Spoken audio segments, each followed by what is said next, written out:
Hi everyone. So this video is about how to look at my comments and turn it in. We had talked about that in class. I'd shown you some of that, but I've got this optional video and actually two other videos here for you to look at in case you still have questions or in case you miss class.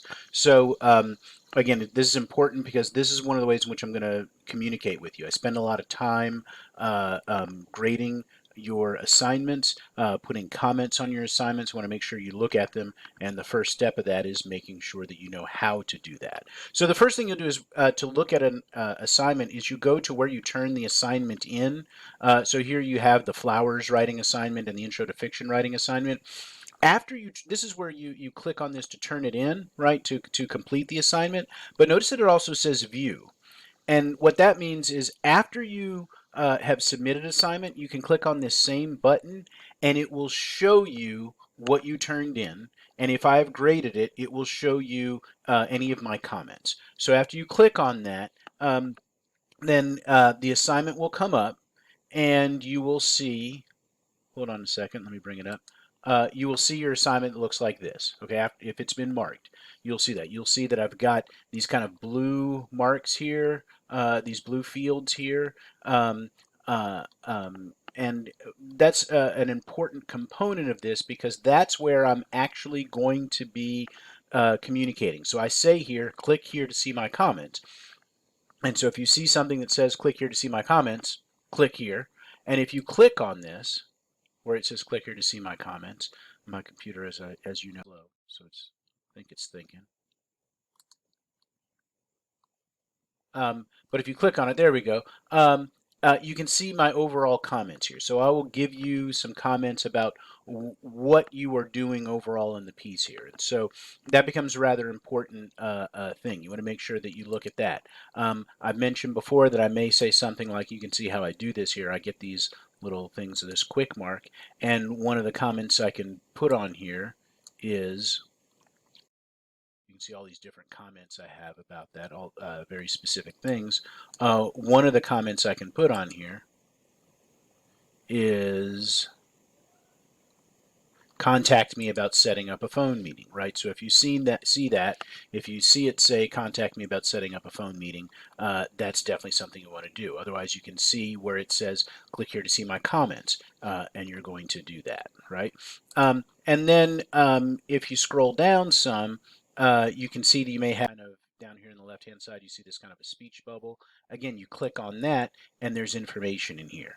So this originally said, it says that I feel that she does not live there, only when she goes on vacation. I said, no, she lives there, right? She lives in this setting, right? This is around where her actual house is. And so it's not just that she is on vacation. So this person kind of had a misreading of that, and I corrected that there. So whenever you see this icon, click on that and you'll know that something's under there. Otherwise, I might just tell you something like capitalization. There's nothing to click on to see there, but you see that this is the beginning of a sentence down here, so it should have been capitalized, and so I just said that. Or I might say something like right. Idea generally makes sense. Okay. All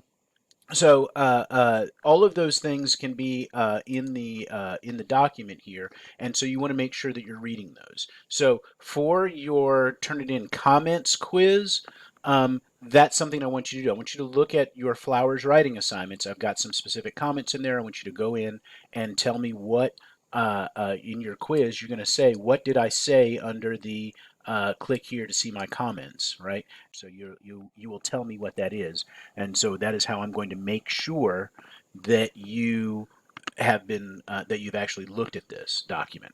Another way that I make sure that you've done it is by seeing what you put in the rubric. A rubric is something that we use to be able to score your paper based on certain criteria, right? And so I might say, how good is your thesis? How good is your grammar? How well do you develop certain ideas, right? All of those are going to be things that might show up in the rubric. The rubric isn't always there, and so you might just get this. And if you want to see your rubric, you can see this icon here with these little squares here, and if you click on that, then the rubric will come up. And what I've done here for the flowers writing assignment, I've given you a nonsense rubric, right? Flavor, color, everything, right? can't judge the flavor of your writing. I can't judge the rhythm of your. That doesn't make any sense. I just put these things in here and gave you scores for them. And then so what you will need to do, another part of this quiz, is to go through and say, hey, what scores did I get for flavor, color, rhythm, and balance, right? And so you'll just tell me what those scores are. And when we do other projects, other writing assignments, the rubric will be something like, how strong is your thesis? How well are you using evidence? How well do you develop your paragraphs? How organized is it? It might be something like that. And so you just know that this kind of thing exists out there. So always check your rubric for assignments that I give you, so you can see where you are, right? What kinds of things you're doing well, and what kind of things you might need improvement in. So that's the rubric. The next thing I'm going to show you, if you look down under here, you'll see this number 26. Okay, this has to do with your plagiarism score. Again, I know we important to review them. And you can click up here. It says show similarity layer at the top of this. And what this is doing, it's saying, look, the computer is saying, I have seen these words before. Okay, and so I'm flagging those as potential plagiarism. Now, the reason that the computer has seen these words before is this person has included the assignment, right? Alice Walker's short story is called The Flowers, even though it deals with issues much larger than flowers. All this, how Maya's understanding of the world has changed, how your understanding of the world has changed. All of this, for some reason, this part, even though that it should have showed up as well. But the reason it's flagging this, the reason it's saying that this might be potential plagiarism, is that other students have done that before. They have included the assignment at the top of their writing assignment, and so the computer says, wait, I've seen these words before. So in this case, this isn't plagiarism, because I can look at this and say, oh, everything that seems like it's copied actually came from the assignment itself. The writing that the student actually did down here, nothing has been flagged except the word myop there, right? And so I can see that this isn't a problem, right? And so you want to look at that score, because if you're getting, 50 or 60% on there, and what it's flagging is not something, that came from the assignment itself, or quotes from the text, because quotes from the text will show up as plagiarism. If it's your actual writing, that's a problem, all right? And I can see that, and that means you've probably copied from somewhere, right? And so you don't want to have that happening. And so that's what this is. And so make sure you're just aware of what is being flagged here. What is it that the